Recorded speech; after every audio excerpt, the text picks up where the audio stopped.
Hi, I am Anne, your virtual success advocate from ZAPTEST. ZAPTEST is a leading free and enterprise software test automation and RPA tool.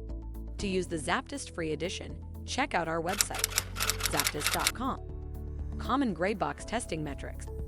Some of the most common gray box testing metrics that QA testers use when assessing software include time to output, the amount of time it takes for the application to produce an output after the start of the test.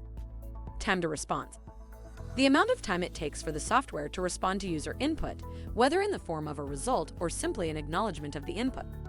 Number of errors, the pure number of errors that the software has in its processes. Errors per function, the number of errors that exist divided by the number of functions in the software used to establish the error density.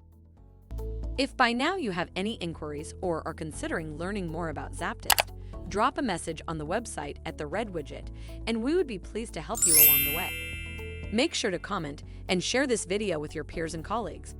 By seeing your interest, we'd be making more videos like this, making hard topics easily digestible. Thank you for watching.